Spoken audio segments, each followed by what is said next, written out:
And if this is your first time giving your mind a little love, I have a few goodies for you. First, don't forget to subscribe so you never miss an episode. And second, sign up for the Morning Mind Love. Think of it like a weekday oracle from your highest self to help you start each day with a positive focus. Plus, you'll get 2 gifts absolutely free: a 30-minute binaural meditation and 30 days of journaling prompts to help you remember who you truly are.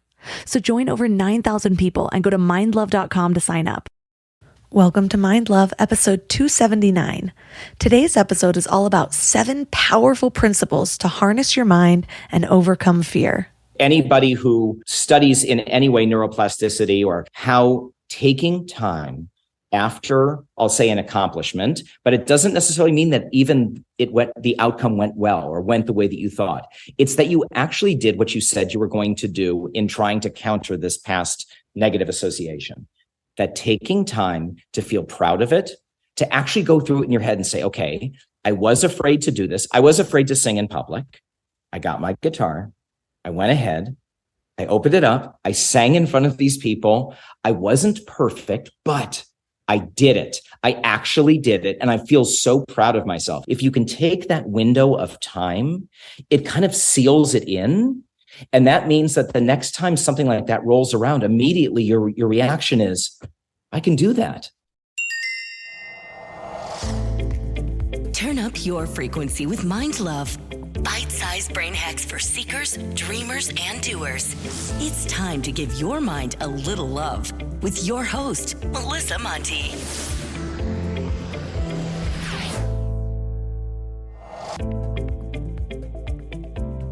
If this is your first time giving your mind a little love, don't forget to hit the subscribe button. Mind love is a habit, and the more you give your mind that love and intention, the better you'll feel about yourself and your life. Plus, it's really a win-win because more subscribers means Mind Love attracts even more amazing guests to bring you their wisdom. So don't forget to subscribe. Do you know what the number one thing is that keeps us from the life that we're meant to live?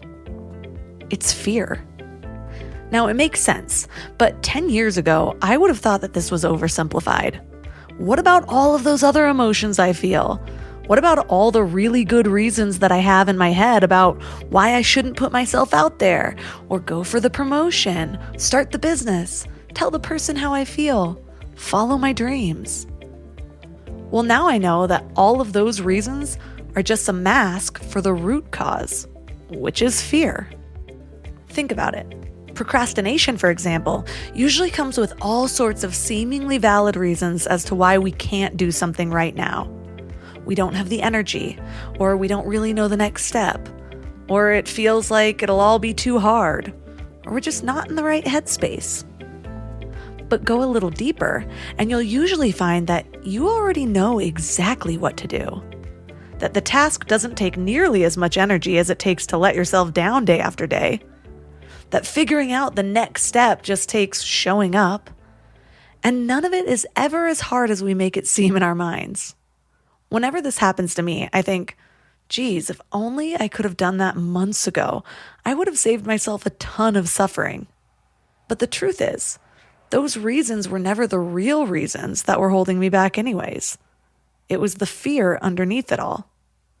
The fear led me to create all of those excuses. Fear is also the root cause of the doubt that we feel in ourselves and our abilities. And this doubt sounds valid. Maybe we're not as qualified as that other guy. Or maybe we failed in the past. Or maybe we've never done this particular thing before. But look a little deeper, and all doubt really is fear. We're afraid of looking foolish. We're afraid of failing publicly. We're afraid of wasting time. We're even afraid that we won't be able to handle the success. And the thing is, fear isn't always bad. It's a natural emotion that serves as a protective mechanism, helping us avoid potential dangers. The problem is, this protective mechanism doesn't serve us nearly as much as it hinders us. We're not hunting and gathering and trying to avoid lions anymore. We're just trying to show up confidently for the hot date we met on Hinge, or throw our name in the bag for that promotion. Being hyper-focused on the negative outcomes that haven't even happened yet is not helpful. So how do we break through this natural fear? How do we start to rewire our patterning so we feel more confident and live more courageously? Well, that's what we're talking about today. And our guest is Scott Simon. He's a happiness entrepreneur and founder of the Scare Your Soul Courage movement. He's also the author of the book, Scare Your Soul: 7 Powerful Principles to Harness Fear and Lead Your Most Courageous Life. His whole mission is dedicated to creating, curating, and leading opportunities for people around the world to be happier, empowered, and courageous in their own lives. So 3 key things we will learn are how our brains process fear and how we can use it to our advantage, how to reframe anxiety into excitement, and a 6-step plan to move through fear called climbing the ladder. I used to be one of those people who had grand plans for a big, healthy meal every Sunday night, and I'd make these elaborate meal plans, buy all the ingredients, and then Wednesday would roll around and I'd be staring at that wilted spinach, ordering takeout again. Shopping, planning, and cooking food really can be simple and stress-free, and that's why I love Hungry Root. Hungry Root takes stress out of mealtime by filling your cart with personalized picks and planning your week of meals, getting smarter with every order. With over 15,000 recipes to choose from each week, many ready in just 15 minutes or less, it's so perfect for those nights when you have no energy left. What I love most is their smart cart technology. It actually learns what I like and what I will actually cook. So no more buying ingredients for recipes that I'll never make. Everything that shows up, I actually use. They screen out over 200 additives, including high fructose corn syrup and artificial sweeteners, only high quality meat and seafood with no hormones or antibiotics, and they carry brands like Vital Farms and Ithaca Hummus that I already trust. The time I've gotten back has been incredible. Instead of spending Sunday meal planning, I'm doing things that actually matter to me. Take advantage of this exclusive offer. For a limited time, get 40% off your first box, plus get a free item in every box for life. Go to hungryroot.com/mindlove and use code MINDLOVE. That's hungryroot.com/mindlove, code MINDLOVE, to get 40% off your first box and a free item of your choice for life. hungryroot.com/mindlove, code MINDLOVE.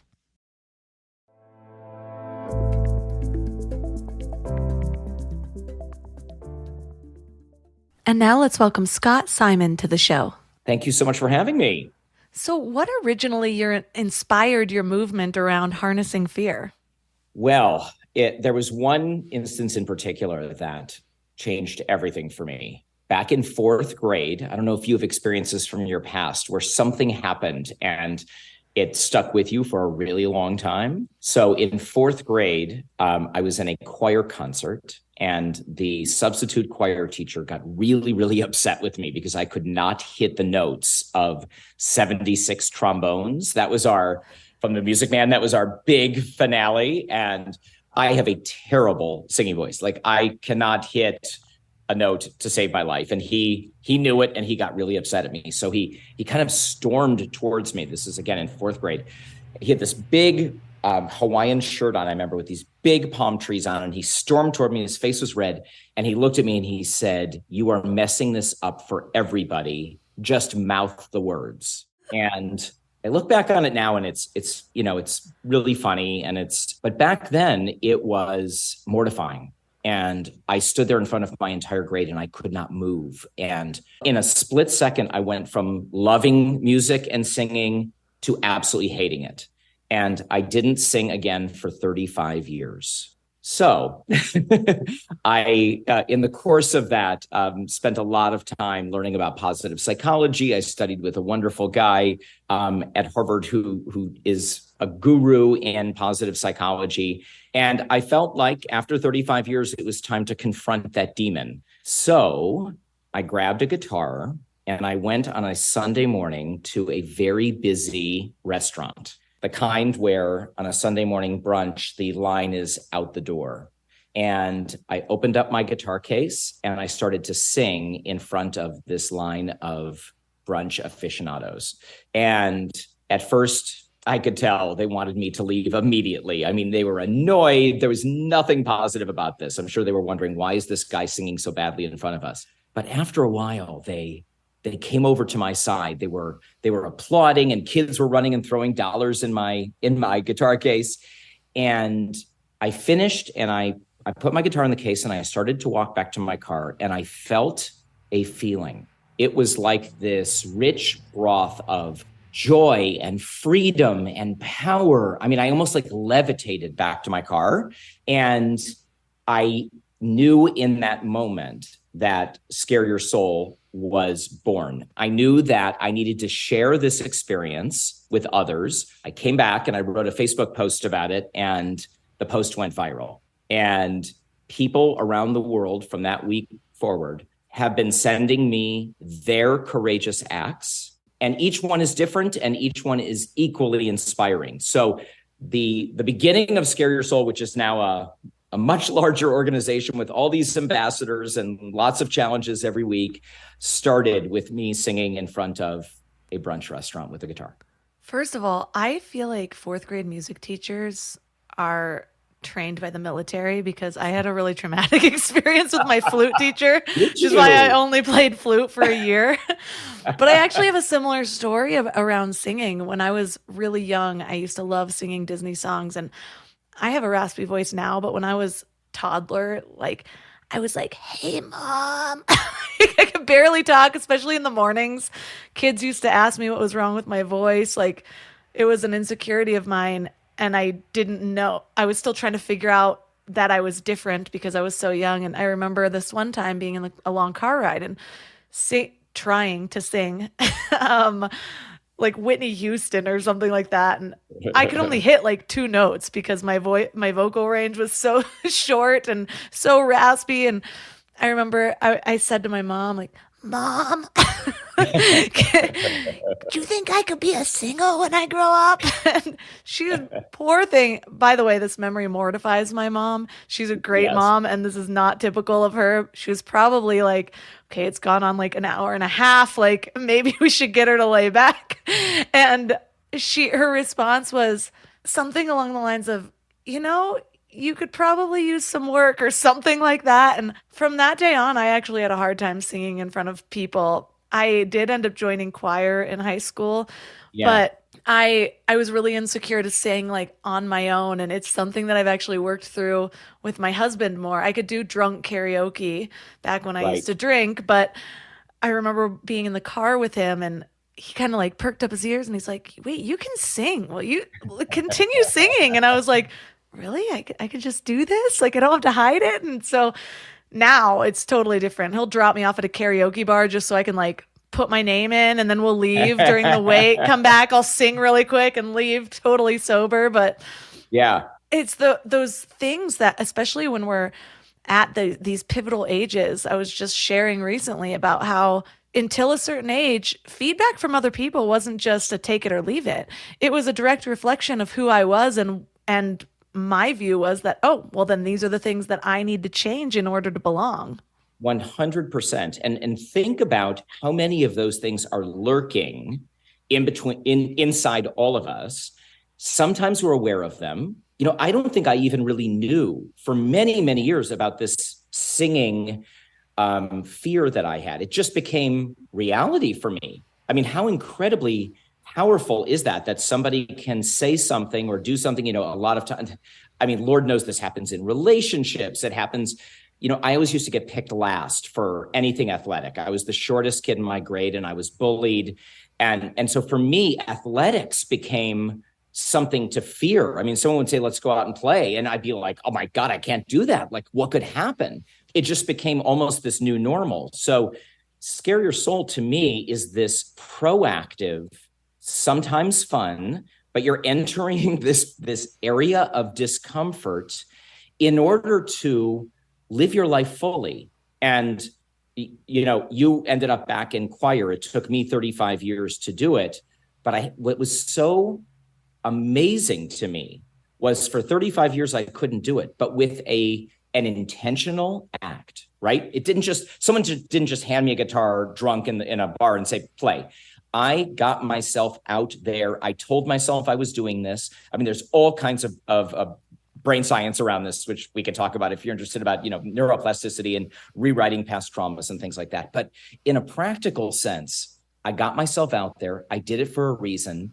I didn't do it well, but I did it. And then my next, thought was, when can I do this again? So like, how powerful is this little intentional action? And now that's my life, is encouraging other people and creating challenges and creating opportunities. And really, in a strange way, I'm just giving people a permission slip. I'm not doing it for them. I'm not flying in and holding their hand while they do whatever they do. I'm just saying, hey, listen, I'm a fellow human. I've suffered from a lot of these things too. And I have fears just like everybody else does, and everybody should, but I don't let them stop me. And I actually proactively walk into the fire. And that's my dharma. That's like why I'm here. And I think in a way, Scare Your Soul is just that beautiful representation of people saying, I've had enough. I'm ready to not be scared, and I'm ready to take action. And I think we have a little bit of a model to help them do that. I am definitely interested in the brain science there, but I'm curious too, would there have been a different effect if somebody did just hand you a guitar in a bar versus you making that intentional step forward? Listen, I think the answer is yes. I think there is a difference. Would it have gone well, and could there have been a positive outcome? Absolutely. I'm not in any way saying that the only way that we get past these, traumas or the fears that we have is by intentionally setting them out to do them. Because Lord knows, life happens to us in the moment. Oftentimes we have choices where we can't sit back and think and plan, and we have to act in the moment. I just think that there is something very special. I'll use another example. I got a phone call from one of our ambassadors one time who told me that she had a Scare Your Soul baby. Now, that both confused me and concerned me for a moment. What are you referring to when you say that we have a Scare Your Soul baby? She lives in Long Beach, California. And she told me that she was married. She and her husband were in counseling and trying to work through some issues they had in their marriage. And the challenge that I put out to our community that week was to have a tough conversation. Didn't say what it had to be about, but find an opportunity for a tough conversation. So she was in a conversation with her husband at the time, and decided to take a leap and said, listen, this is not working. It's not working. Like, in the moment, she decided to have the tough conversation she'd been harboring. He said to her, you know what? I agree. And they separated amicably. It wasn't an easy time for her, but they separated and they divorced. As she was kind of, spending some time, marshaling her resources and healing, her old high school boyfriend kind of reappeared and was there to help her through this challenging time. They reconnected, got married, and had a baby. So it was this feeling in the moment. I've been putting off having a tough conversation, but I now have the opportunity to do it. It's going to be uncomfortable, but let's do this thing. And it led to something, obviously, that was life-changing. So I really love this idea that if we live our life, just like, you wake up in the morning and you brush your teeth, or you wake up in the morning and you take a shower, it's what we do. If we wake up in the morning and say, I'm going to do one thing today that scares me, I know it sounds simple. I know it sounds cliche. Eleanor Roosevelt said it many, many years ago, and it's in many theological and religious traditions. But it is so powerful. It is so powerful spending your day looking for something that is going to put you into a moment of discomfort, because what happens after you do that can be really magical.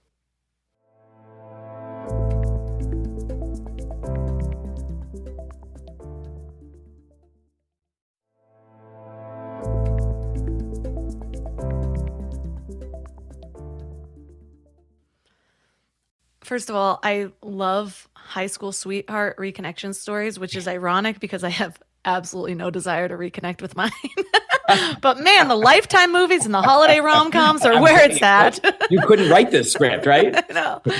But I think you're right about that intentional decision, because yes, life throws us things. Sometimes we do have to, life threw us the fire, so we're already in it. We don't choose to step into it.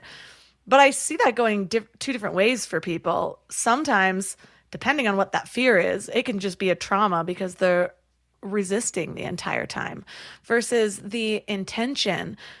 Even if you choose to have that intention in the moment of something life throws at you, or you intentionally go out there and look for it yourself, that intention is what allows even just a fraction of surrender. And I think it's the surrender that we actually need in order to feel or accept the benefits and the changes from it. Because anything that we resist the whole time, I mean, most things, I can't think of a whole lot that actually does really integrate and cause the change that we're looking for, because we're just holding on to what is and our fears around it and all of the possibly negative outcomes that could come. It's like the opposite of a gratitude practice. It is. And we're raised, especially in our society, to really focus on outcome, right? Like if I do A, B is going to happen, right? And so I'm going to do the best I can to do A because I want this outcome B. And I really believe, and maybe this is a little bit of a Buddhist strain in me, but what I care much more about, much more than outcome, is action. It's actually the action to me that means the most. Like I'm going to take a step into discomfort and not really attach myself to the outcome, just be really proud of myself in that moment for surrender, for rest, for a tough conversation, for a new physical practice, for actually sitting down and meditating, all of those things that bring up levels of discomfort, but at the end of the day, bring us so much joy. And so I think, that really is this trying to divorce ourselves from, hey, this is what I want to get out of this, and just really focus on the action of doing it. And then everything else is gravy. If it ends up wonderful, that's great. If it doesn't, and it doesn't, life doesn't, this is life, right? Things don't always turn out the way that we want them to or think that they will, is to just feel proud that we're trying. It's that to me is really, there's something really poetic and really magical about that. I had a friend in college, one of my best guy friends, and years ago, I cannot remember, I think it was around 2007, the pickup artist was really popular. Do you remember hearing about him? Very Sure. Controversial because women would read the book and be like, what is this bullshit? I read the book. I feel like I was saddened that it had so much truth because I knew so many women that those random tactics would work on, but I could just see how it was setting up for the worst relationships ever and just mind games. Anyways, one of my friends actually did, I believe it was his course or a program like it, where it was trying to teach him to get out there and make these connections, just kind of have a little confidence. And that was one of the challenges, was to do something every day that terrified him, and crazy things, because they were going out in groups, laying in the middle of the sidewalk and singing, or something weird that everyone was going to judge for sure. And this friend went from one of my endearingly awkward friends, great guy, but very awkward in a lot of ways, quirky. It changed him for the better in so many ways. He was a different man after this course. And Yes. I think it's something that he kind of carried it with him. And so I am curious, what is happening that can cause so much change? What is the science? How do our brains process fear? And how can we use that to our advantage? So first off, I just want to first tell you how much I love that story, because I think we all have inside of us this urge, this want to lead the most audacious, adventurous, zestful life we can, right? It's an urge that we all have. That's why we love watching movies about people doing those things. And we love reading stories about people doing those things, because sometimes it's not happening in our own lives. And I've always wanted, I grew up so shy and kind of invisible, that I made a decision. I had this epiphany on an airplane, actually, where I basically drew a line in the sand, and I said, no more, I can't live that life anymore. And so now my life is all about that. So I think, there is this part of us that is pulled and drawn towards living the most powerful, best life we possibly can. That's inside of us. But there's a tension between that and the way that our brains and bodies want us to act and be in the world. So our bodies want us to stay in homeostasis, right? Our bodies want consistency. They want consistent salinity in our blood. They want consistent temperature. Our brains want us in a mode of safety and consistency. Our brain does not want us taking risk necessarily. And the amygdala, which is the part of our limbic brain that actually deals most with issues of fear, is like a quick trigger. It doesn't really have a lot of decision-making power. When it sees something that it thinks will be dangerous, whether it's something that is triggering something in our past or a Volkswagen that is speeding towards us, right? Its job is to tell us, hey, either jump out of the way or freeze, fight. It's reptilian in nature. So our body and mind wants us to kind of stay safe, stay comfortable. In many cases, society tells us that it wants us to stay safe and comfortable. The markers of success in our country and in our society are oftentimes extrinsic; they're not intrinsic. And so we have all of these things telling us just don't rock the boat, right? Don't look foolish. Don't put something on social media that people are going to laugh at or call out. Make sure you're driving that nice car because you wouldn't want people to think that you can't afford something else. Don't speak up in meetings, even if you have innovative ideas, because they may get shot down and you may look stupid. All of these things that are keeping us in this box.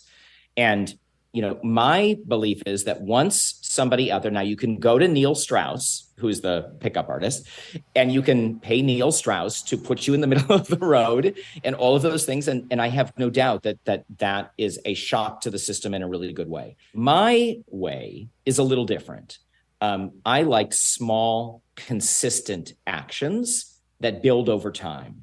And there are all kinds of things about self-perception theory and all kinds of other ways that psychologists look at us. But I almost equate it to someone who wants to learn how to run a marathon. You don't strap on a pair of shoes, you don't lace up a pair of shoes and run 10 miles day one and then quit, or run 10 miles and then 15 miles and 18 miles. It doesn't work that way. You start out slow, you build stamina. It's not easy. It can be painful. It can be tiring. But if you do it consistently, the day of the race, you're going to look at yourself and say, not only can I do this, not only can I cross the finish line, I'm a runner now. There's literally a shift in self-perception. You're not just running, you are a runner. I view courage exactly the same way. When we participate every single day in something that pushes our comfort zones, we actually start to become a courageous person, which means when push comes to shove, you're going to stand up for somebody else when they need it. You're going to speak truth to power. You're going to say yes when everything inside your body tells you to say no. When there's a job opportunity or something that is out of the blue, when everything is telling you to just stay safe, you're going to say, you know what? I'm a courageous person. I can do this. So I fully believe in the full immersion way of doing it. But my way is a little bit different. And I would add one other thing, and that is, I think the magic of Scare Your Soul really isn't just this daily work that we do, and none of it is rocket science. It's all, it's all very, very simple tasks, is that we've built community around it. So it's almost like when you want to do something and it's going to push you, let's say you have to get out of bed early in the morning to go and do something. Let's say, you want to be a runner, you got to get up early to do it. If you have a running partner, the chances that you're going to succeed are so much greater. So we have ambassadors, we have participants that post on social media. We have this whole community around people as they're tackling these courageous acts. And I think that really, it's amazing to see what happens when somebody says, I quit my job and I'm starting my own business. And then you've got countless people saying, that's amazing. I'm inspired by you. So what are some of the examples that either you've done or you've seen people do that are these sort of, micro pushes into that courage? So I would say that the kind of our most famous micro courage act is buying a cup of coffee for a stranger. It's super simple. It's ubiquitous at this point. Everybody knows that it's something that you can do. I will tell you that it fits every criteria that we look for, which is it's doable. It is boundary pushing. Like there's some risk involved. You don't know what's going to happen. There's a level of connection to it. And it has the possibility of opening up something really amazing.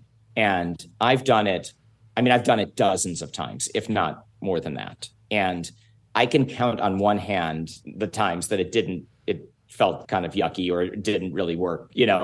Every other time has been beautiful and engaging, and you make someone's day, and then everybody in line is smiling, and it's this simple act. So, the book, I have a book coming out, and the book is full of challenges and writing prompts and suggestions about how to lead your life, how to be courageous in forgiveness and in gratitude and in creating more energy in your life. But I think when people ask, I say the buying a cup of coffee for a stranger is probably our most famous one. I was speaking the other night, and I offered a group of probably 150 people another one, and it had to do with kindness. The topic of the talk was kindness, and I thought to myself, how can I challenge a group of 150 people around kindness? And so I really thought about it. And I think in many cases, many of us, you included, I'm sure, are very kind. We're just kind people. We do kind things in life. But the one situation often that we're not kind is to ourselves. Self-criticism and holding ourselves to a higher standard than we should, giving extraordinarily to other people and not focusing on self-care. So I was thinking about it, and I said to this group, I want you to go home and I want you to ask your loved one, child, parent, significant other, ask them a question. Ask them, why do you love me? Now, most people don't ask that question. They may tell other people why they love them, but they don't ask that question because it feels self-serving. It feels kind of like you're fishing for a compliment, or you don't know what that person might actually say. And maybe it'll burst this bubble of how you think they feel about you. But it takes a little bit of confidence. It takes a little bit of risk. But I sent 150 people home from this event, getting ready to ask their significant others to sit down, and they had to ask them why they love them. I cannot tell you the feedback that I have gotten since. It is like this avalanche of love and thank you so much.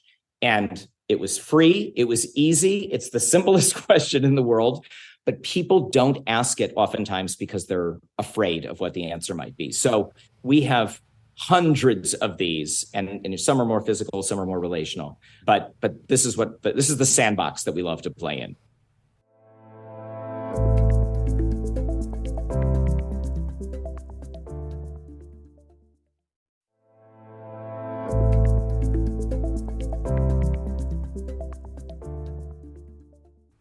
I did a similar challenge for myself, and I actually included it in one of the courses I launched a few years back.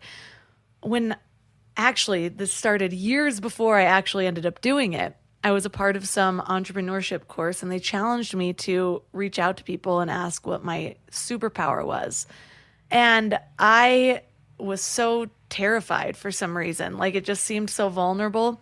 Looking back at that time in my life, it was during a time that I was still partying a lot. I wasn't really making the best decisions, so I was kind of worried the responses were going to be reflected back on what I already knew.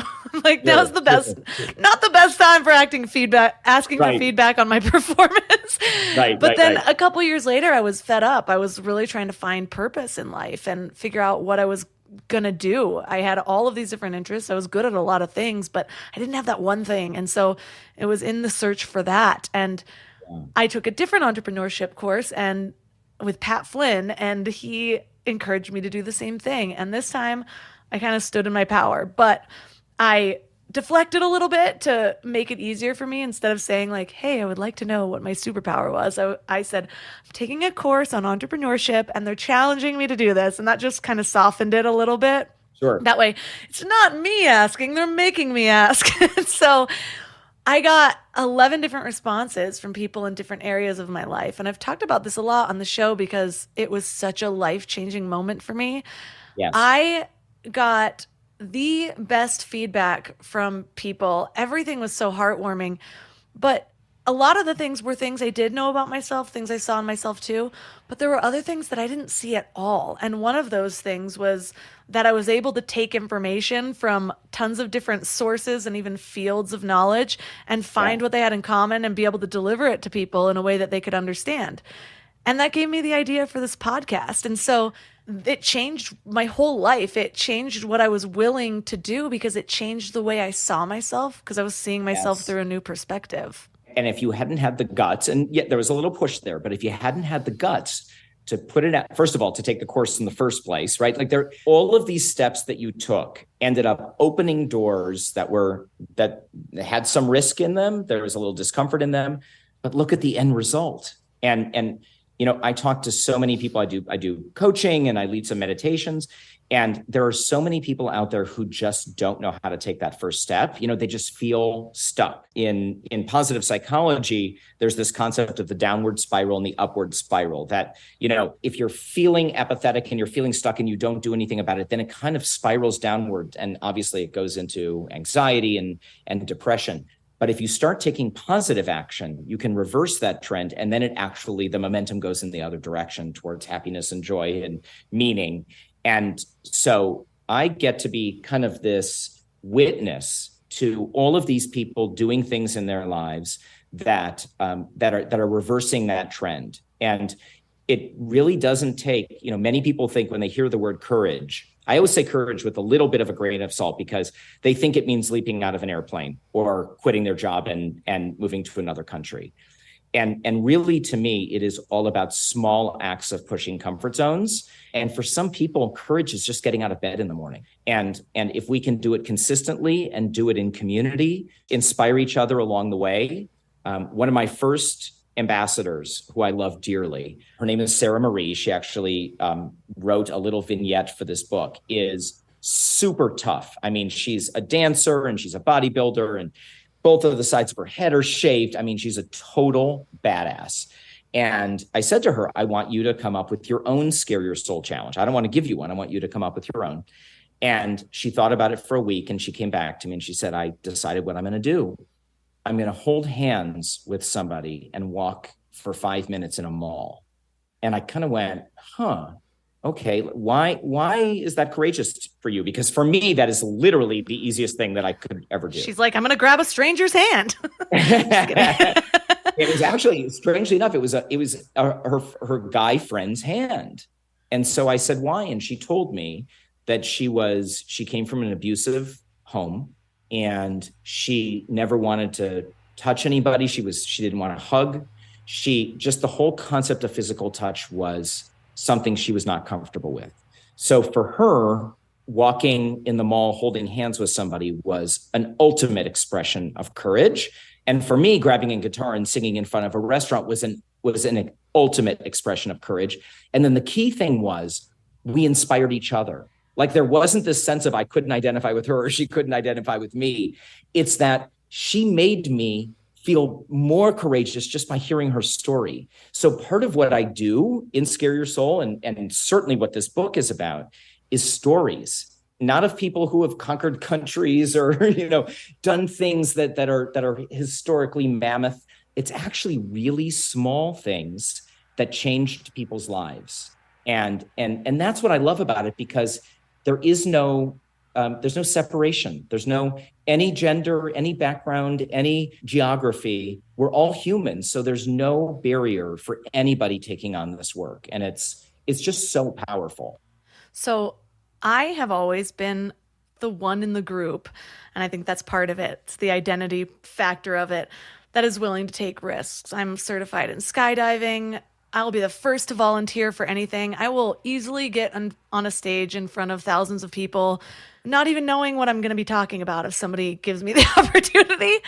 Yep. But I sometimes cannot make myself, and by sometimes I mean I don't think I cannot make myself tell a masseuse to go softer or harder.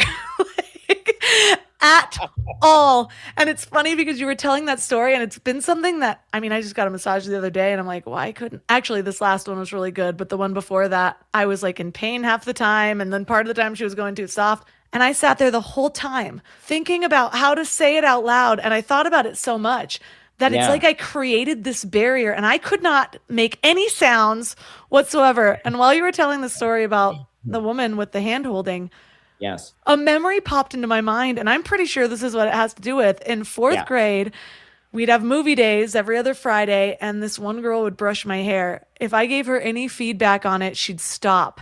And I did not want her to stop. And I'm pretty sure I have Yes. this big fear that my masseuse is going to be like, nope, not doing you anymore, despite the fact that I'm paying her. Yeah. But a lot of times we have these dumb associations. And I know one of the things that you teach is positive reframing. So, how does that work? Yeah. So let me just say one thing to that, because Oh, I yeah. think that is so amazing. I'm so happy that you divulge that. That is so incredible. And so, by the way, so human. How isn't it amazing that you can fling yourself out of a Cessna at 14,000 feet, but you can't say to the person you are paying to massage your back, who does it all day long, you can't tell that person to do it. And so that to me is like, there's so much fun and interesting work in that. I took a workshop one time, it was called a Get Fearless workshop, which, by the way, I think is complete BS. I don't think that there is such a thing as being fearless. I don't want to be fearless. And there's this whole kind of sales effort out there now in books and podcasts about how to 10 steps to be fearless or whatever, which I think is absolutely the wrong mentality to have. I'd rather dance with my fears and understand them and move with them than to try to crush them. But that's a totally different story. Anyway, the woman who led this actually gave us a story that has stuck with me ever since. Somebody asked her, and I'm guessing she's in her mid-60s, what her favorite color was. And she said, my favorite color is green. Great. She then took some time and thought about why is green my favorite color? Like, really? Like, let me wind this tape back. And it wasn't fourth grade, but it was actually kindergarten. She traced it back to a conversation she had with a boy she had a crush on in kindergarten, who said that green was his favorite color. And to get in good with this cute boy who was sitting next to her, she said, mine is too, and then never rethought it. This sounds like something I would do. Rethought. Okay. So, this is the area of life that just is so fascinating to me, that we're leading our lives with all of these deep assumptions within us about what we can do, what we can't do, what we're afraid of, what we're made of, my view is we got to get out there and practice and push. There is very little that comes my way where I have a choice of saying yes or no that I don't say yes to. This whole epiphany that I had on an airplane was when I was 21. I was flying overseas for my first real job to teach English to Holocaust survivors. And I had a panic attack on the plane because I thought there's no way that a shy, worthless kid like me was going to be able to do this. I was already plotting how I was going to get home before I even landed. And I had this panic attack. And I opened up a spiral notebook that was in my backpack. And I wrote out it literally tumbled from my pen, do one thing a day that scares you. That's what I wrote. And I actually had to sit there and look at it and think, what did that really mean for me? I knew I wrote it, but what did it mean? And what it meant was every day for the year that I was going to be there, I needed to do one thing that pushed my comfort zone. And that's exactly what I did. And I wrote what I did in that spiral notebook. A lot of those examples have ended up in this book. And that year changed my life. It wasn't the getting on the plane and going there. It wasn't the teaching, even though that was hard and challenging and emotional and raw. It was the day-to-day practice. It's almost like a gratitude practice helps you look for things all day long that you're grateful for. It's called benefit finding. This is exactly the same thing, except it's courage. It's looking for those little moments where you want to shrink back, but you actually push forward instead. And that kind of intentional practice is, like you said, it's life-changing. One thing leads to another, one door opens to another, and then all of a sudden you have this incredible podcast, all because you were brave enough to take these little actions that opened up that door to you. So that whole process of opening the door is something that we can all do. We just have to abide a little bit of discomfort each and every day. It's hard to do, but I find that anytime that I make that intentional focus of like, okay, yes, I'm going to do this thing that my whole body is telling me not to do, whether it's fear or, usually it's just fear, but fear or disgust or whatever. If I take note of the positive effect afterwards, I am so much more likely to come back. And I think so often we're living so much on autopilot. Yes. That's why I think the intentional choice of doing something automatically kind of kicks that in. But if life throws something at you and you do it, a lot of us tend to still be thinking about the negative, even though we just accomplished something awesome. But instead, I will sit there and be like, okay, well, what good came from this? And anything, even new habits that I do, I'm always encouraging people with like meditation. Yeah, so you showed up to your meditation cushion for 10 minutes and you fought through it and you thought about how bored you were. Are you likely to come back tomorrow? Probably not. But if you sit there afterwards and think, I feel more peaceful than I did before, or like think about before, how am I feeling right now? Go into the meditation, come out.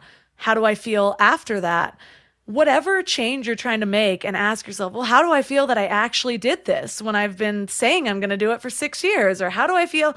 Whatever the positive association is, if we can just bring some light on that, I feel like the changes happen so much more quickly. They really do. So in the book, I have a kind of a sequential model that if people kind of don't know when to start, or they're confronted with a situation and they don't know whether they want to proceed or not. And it's called the ladder, LADDER.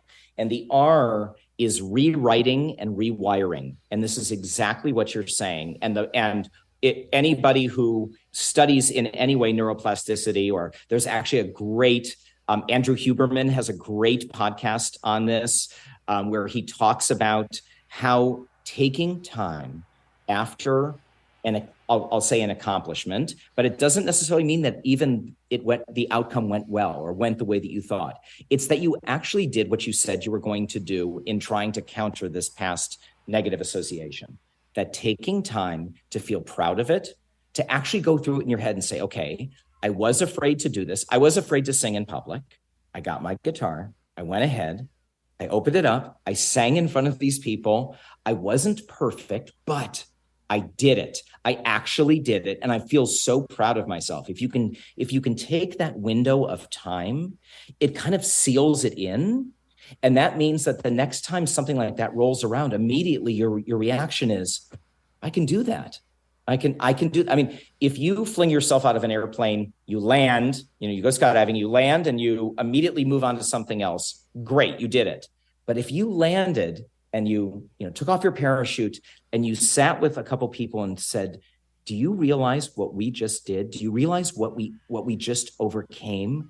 Just the physics of what we just did and all the years of not doing this. And now we just did this.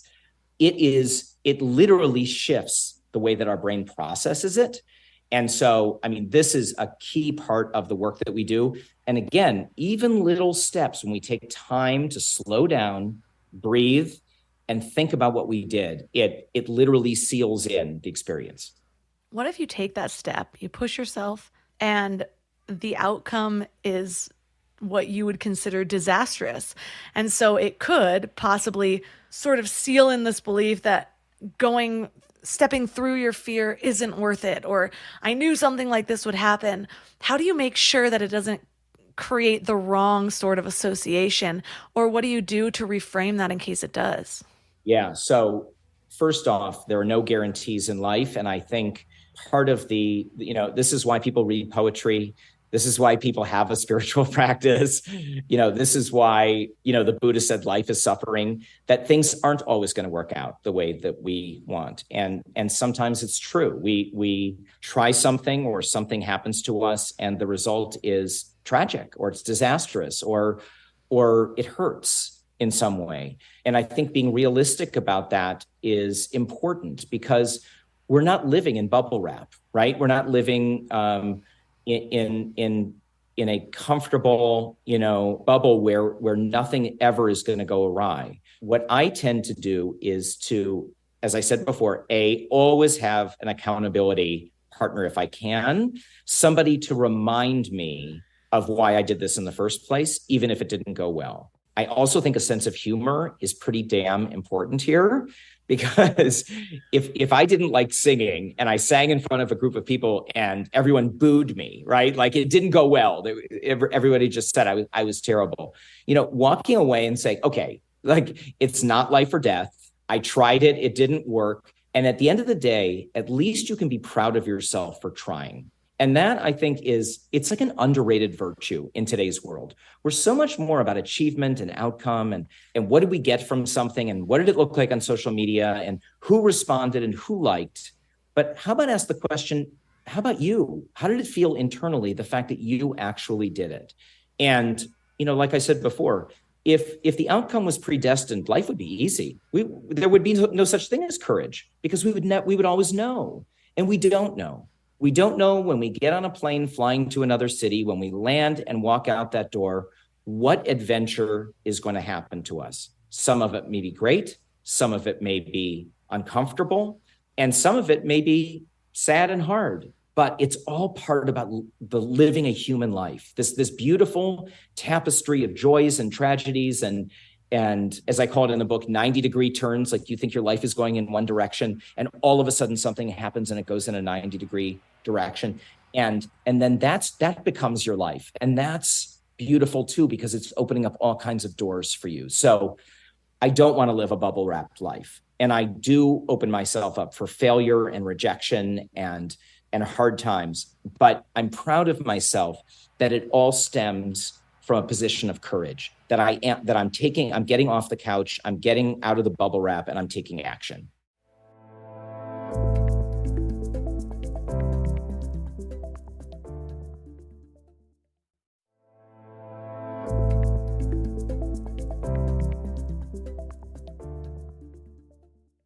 Yeah, that's really helpful because we can't always expect things to go perfectly. And the thing is most of the things that we hold ourselves back from fear, like we wouldn't have this deep desire if there wasn't something that was meant for it, like meant for us with that path. And so it's more than just, oh, I'm not going skydiving for the one and only time today.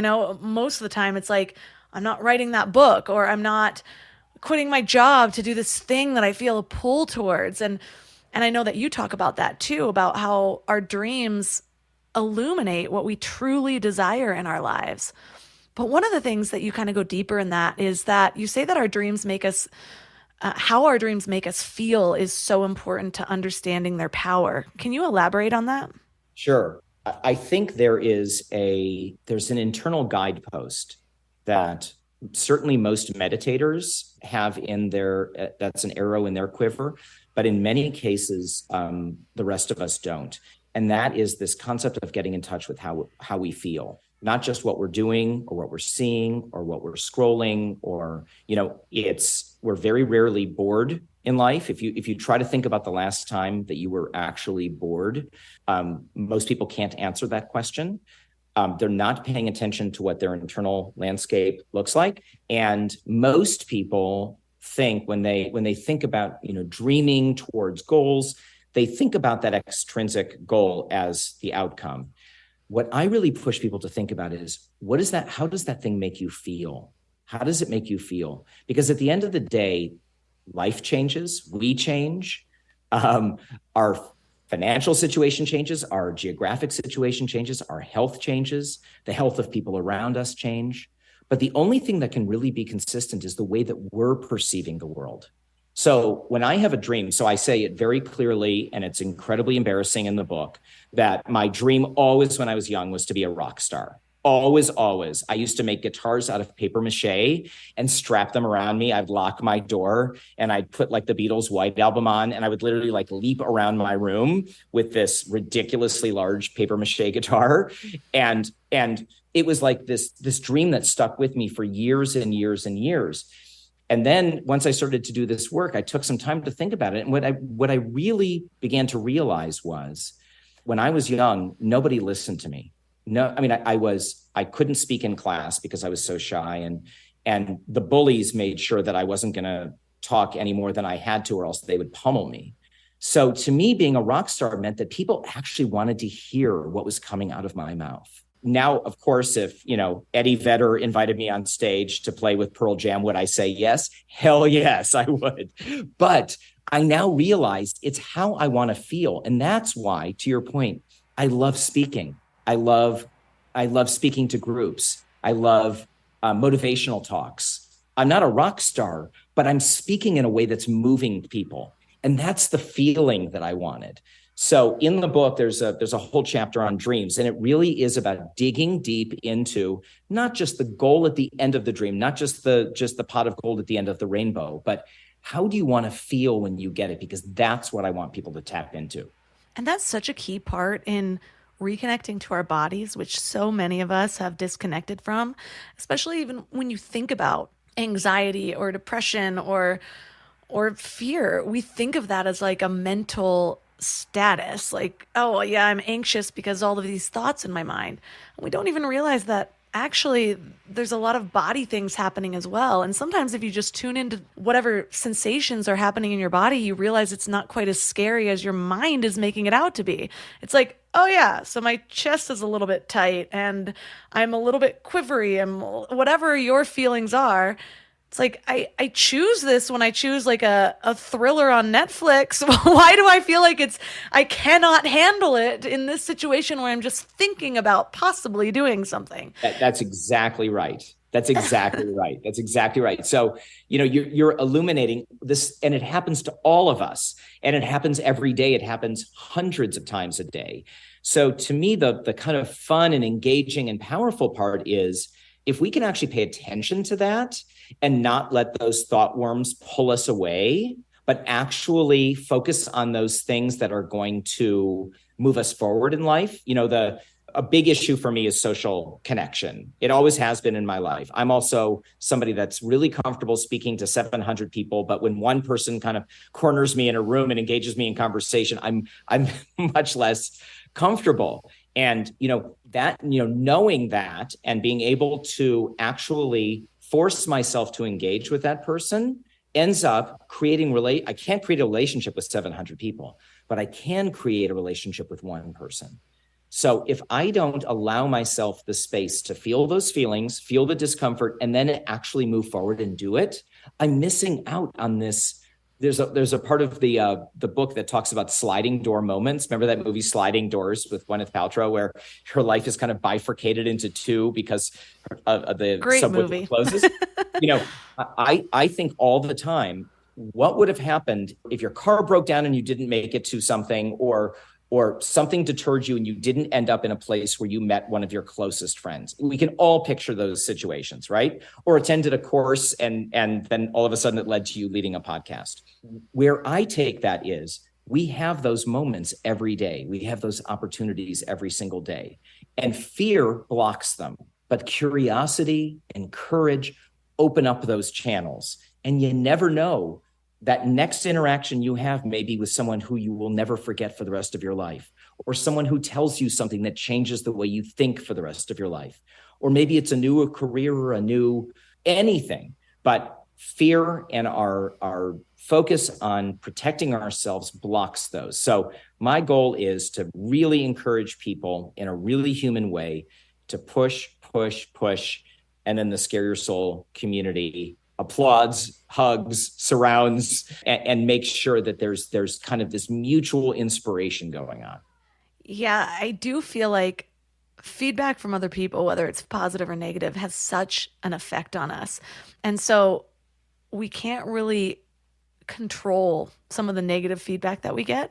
So I like to have backup plans. Like I already know in my mind what I say. One of those things is I see it as an insight into the ways they hold themselves back. And so I immediately, when I'm getting negative feedback, it's not about me, it's about them. And I think, oh, wow, I end up having compassion. It's like, wow, that is the way that Pete holds himself back on a daily basis. I really wish him the courage to move through that, and then all of a sudden I'm sending like loving kindness outwards and it doesn't affect me as much. But I know you also talk about our choirs and our catalysts. How can we engage those people to kind of help encourage these new courageous lives? So I really think that if at all possible, people should have two types of support systems in their lives. And when I say support systems, it could be one person each. It doesn't have to be 15 or 20 people. Your choir is the group of people that provides you unconditional love. They're the people who are just going to be there for you. They're going to speak truth to you, but they're going to do it with love. And they're those people that we can go to when we need support, guidance, when those things, as you said before, things don't go well, right? We put ourselves out there and it didn't go well, that we know that intrinsically they just love us and always will. Our catalysts are the people that push us. Those are the people who say, I love you, but you can do better. You can do more. You can grow. I have, when I was getting my degree in positive psychology, one of our professors, Maria Sirois, had us actually write out who the members of our choir were and who the members of our catalysts were. And I realized very early on that they were much smaller than I had expected. And it really made me realize that many of my relationships were kind of superficial, feel good, nice, warm acquaintances, but not the kind of people that were going to sustain me. And so I never in this book say that this work is going to be easy. It's going to take effort and it's going to take commitment. And it really helps when you have support systems around you that can be there for you as you do it. I will tell you that I think this work is pretty damn addictive. Like once you start, like anybody who does a gratitude practice, you start really getting excited about paying attention to things that you're grateful for. There are little mini communities that are cropping up of people who are in Scare Your Soul. I have WhatsApp groups of people who send one courage update to each other every single night. So groups of 12. I moderate some of them. I don't moderate others, but it's totally organic and totally free. And it's just people supporting each other. They're either kind of in the choir or they're a catalyst. But both of those groups are, I think, really essential to really the hard work of being human. Like, it's easy to sit on a couch and not go anywhere or think anything. It's hard to get out in the world and give and serve and volunteer and grow and feel and talk and speak up for people. That's work. So to do it with compadres, to me is so wonderful and so helpful. So in those chapters, I really give people guidance on finding your choir, finding your catalysts, and really thanking them and engaging them so that they're part of your life's journey. Yeah, when I look back on the last 10 years of my life, I can't even quantify how much of my success is due to having a support system like my husband. A lot of my success, really all of it, happened after I met him. Would I have done it without him? I hope, but I don't know.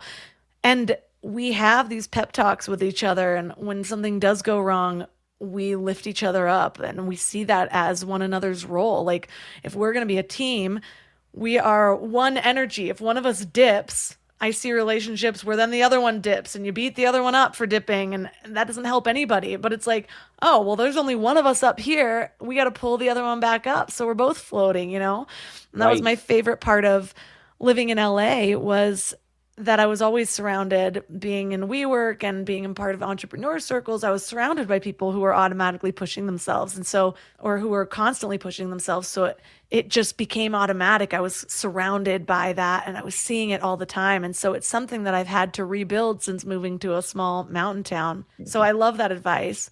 But I love giving listeners something to focus on for the week. And I like the idea of this sort of daily practice of looking for these tiny moments. So what does that look like practically? Is it something that you start out the day with and you plan it out? Are you just sort of having your mind open, something that scares me and waiting for the opportunity? How does it look? So great question. So in the book, there's actually an entire chapter, which is a week. You literally, it takes you through exercise, cold water immersion, learning something new. It's very prescriptive. So some people love having that kind of set schedule, but I would tell you this. I think the easiest and best way to proceed is to put a Post-it note above your sink when you're brushing your teeth in the morning that says, do one thing today that scares you. That's it. One of our ambassadors tattooed it on the side of her chest because she wanted every day to remember this message. I don't think you have to do that. Although if people want to tattoo Scare Your Soul on themselves, that's great. But a Post-it note that just sets an intention for the day. And I promise you, over the course of a day, there will be a decision point. There'll be a choice to be made. There'll be an interaction that will invite either shrinking back or moving forward.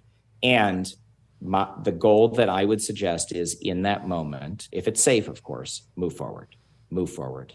And so I think do it for a week. And I think honestly, after a week, it starts to get ingrained and you start to say to yourself, you know what? I don't want to just lead a normal day anymore. I want to push because you know what?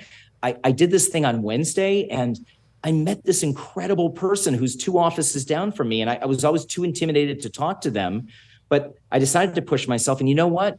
They think exactly the way that I do. And we're going to work together on this project. And it's super exciting. And everything starts to build.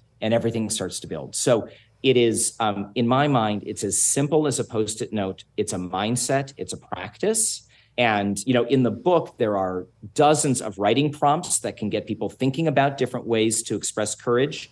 But this is us humans leading a human life and making choices and decisions every day. And I think that's really where the rubber hits the road. Well, there's so much to work with just in this episode alone, but I know that there's a ton more resources in your book. And like you said, it even kind of goes through step by step with daily practices and ideas to get this kick started. So for listeners that are interested in learning more, connecting with you and your communities, where's the best place for them to go? Sure. Scareyoursoul.com is the best place to go.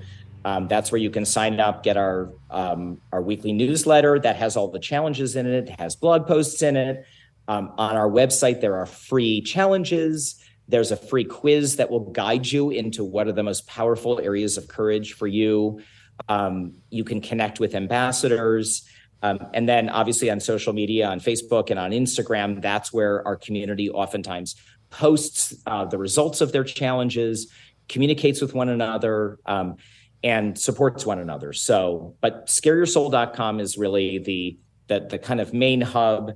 And then you can also find information on the book there as well, which was terrifying and amazing to write. And I'm so excited that it's coming out into the world. It's one of the most powerful, engaging things I've ever done.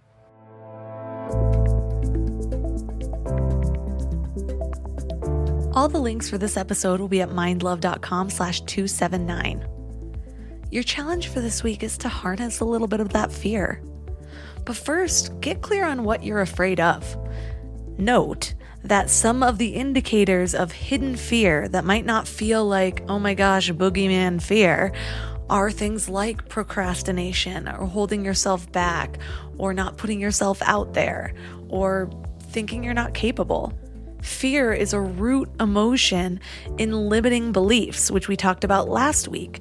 So you can see how getting clear on your emotions and what you're feeling is an important part to figure out all of these things about yourself. Whereas most people live on autopilot and they numb out big emotions. That's where we're different. That's where we make the choice to actually show up, sit in those emotions, and see what's in it for us. Even if it is that big, scary fear feeling, just sit there. Remind yourself that it's not going to hurt you. You can handle it. They're just bodily sensations. And breathe into them. Allow them to pass. And then start to ask yourself questions. What do I really want? Why am I not going for it yet? What is the voice in my head telling me? What are the stories I heard about this topic when I was younger? What have I seen other people do? Or what have I seen other people achieve? What have I not seen them achieve? These are the questions that help you get to know you. So try them out. If you happen to miss my very awesome news at the beginning of this episode, I don't want you to miss this brand new opportunity to join the Mind Love membership. I have curated masterclasses around the big topics that come up over and over again on the show, like clearing limiting beliefs, and getting clear on your deepest desires, and priming your mind for lasting change. So instead of a single episode's worth of knowledge, membership opens up a whole platform of content for you to explore and interact with. And new masterclasses will be added every month. And this month, we have 2. Over a $300 value that you get for the cost of a membership, just a couple of coffees. So I highly recommend that you check that out at mindlove.com/membership. When you join the membership, you also get the whole premium feed, ad-free listening, early release, exclusive episodes, and all sorts of other goodies. So check that out at mindlove.com/membership. You can also find all of my sponsors at mindlove.com/sponsors. And if you really enjoyed this episode, take a screenshot and share it on social media. Tag Mindlove Melissa and Mindlove Podcast, or send it straight to a friend that you know that needs it. Thank you so much for being here, and thanks for giving your mind a little love today, and I'll see you next week. Thanks for tuning into Your Higher Frequency with Mind Love. Head to mindlove.com for a free gift to keep your vibes up until next week.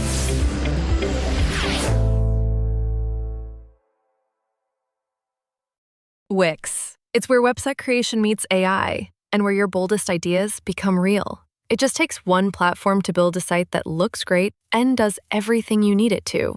And it just takes one person, you, to start taking care of business like a 10-person team. With AI tools for creating an entire website from scratch or testing new ways to make money, Wix is there with you from day one. Try it out now at Wix.com.